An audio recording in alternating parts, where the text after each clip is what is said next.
Mon billet idéologique. Ah, mon Dieu! Oh mon Dieu. Ah, Je le ça. dois. Allez-y, on laisse aller. Là, je trouve que c'est délicieux des gens. En quelle année on est, là? 2021. Ah oui? Êtes-vous sûr qu'on n'est pas en 2003? Avez-vous vu la Ah ben belle... non.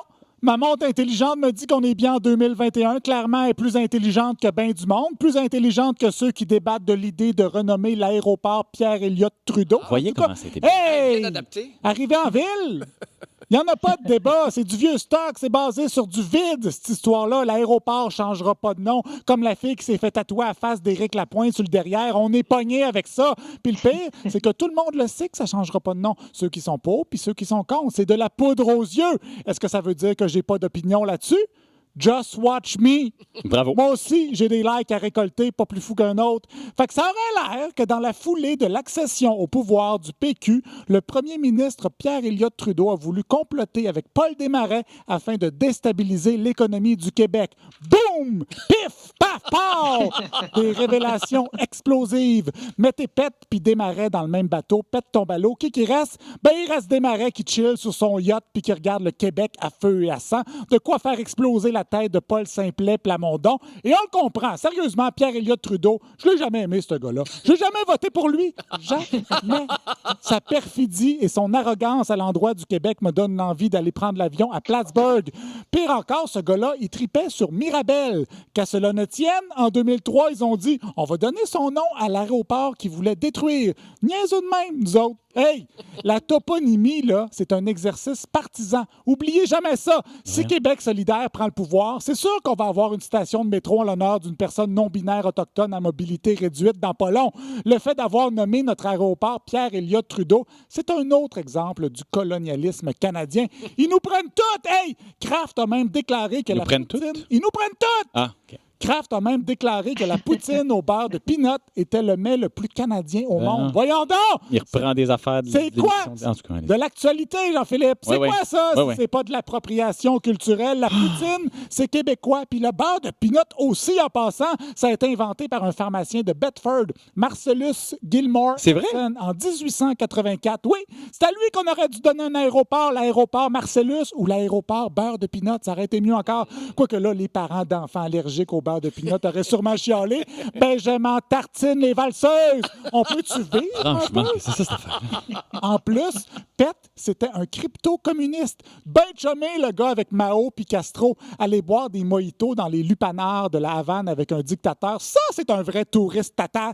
Et je parle même pas du fait qu'on lui doit Justin. C'est lui le père de Justin Trudeau. Faut pas l'oublier, ça! Ben non, on l'avait oublié. Une autre preuve qu'il faut combattre le patriarcat. Hey, le gars est même pas capable de prononcer aéroport comme du monde. Aéroport, aéroport, aéroport. Puis nous, on nomme un aéroport en l'honneur de son père.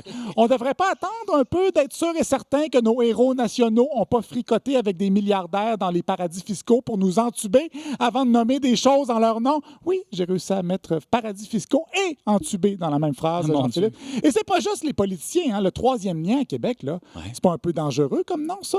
On connaît pas si bien le gars des restaurants chez Lien. Il fait des maudits bons rouleaux de printemps, le gars, mais qui nous dit qu'il a pas déjà pogné le pas de taille d'une serveuse?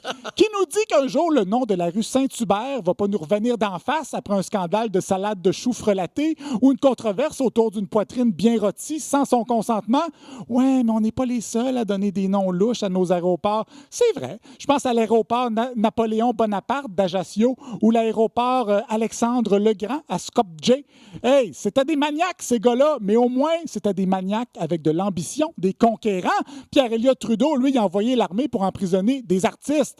On n'en a pas des grands comme ça ici, à part nos joueurs de hockey. Mais tu sais, on va toujours bien pas appeler notre aéroport l'aéroport Mario le Magnifique. Ça fait pas sérieux, ça. En plus, on est le seul aéroport au monde, à part celui de Bagotville, qui a pas de train qui sort de là. Ah, mais ça s'en vient avec le REM. Vous êtes tellement naïf. C'est à pleurer. Ouais. Je serais pas surpris qu'on inaugure la station du REM à l'aéroport juste après qu'on a inventé la téléportation. On serait assez cave pour ça. Donc, moi, je suis d'accord à 100% pour qu'on renomme cet aéroport. Cancel Pierre-Éliott, déboulonnons-le. Déboulonnons-le. Ben oui, bien dit. Mais je suis pas d'accord sur les moyens, moi. C'est quoi? C'est que notre arme pour réparer cette injustice-là, c'est une pétition. Une pétition. Les pétitions, un des pires fléaux de l'Internet. Ça, c'est du slack l'activisme. Hein? Tu as l'impression d'être un activiste parce que tu signes une pétition en ligne. Le soir, tu te couches en regardant une série en l'honneur de la monarchie britannique sur Netflix avec le sentiment du devoir accompli. Aujourd'hui, je me suis battu pour un monde meilleur en signant une pétition. Non, mon chum, je m'excuse, t'es juste un mouton. Mais continue de compter, mouton, puis dors bien dur pendant que l'ennemi aiguise ses longs couteaux. Tu vis dans l'illusion de la démocratie, puis nos dirigeants sont bien contents de ça. Belle gang de mangeurs de hot dog! Incroyable. C'est notre meilleur. C'est notre meilleur.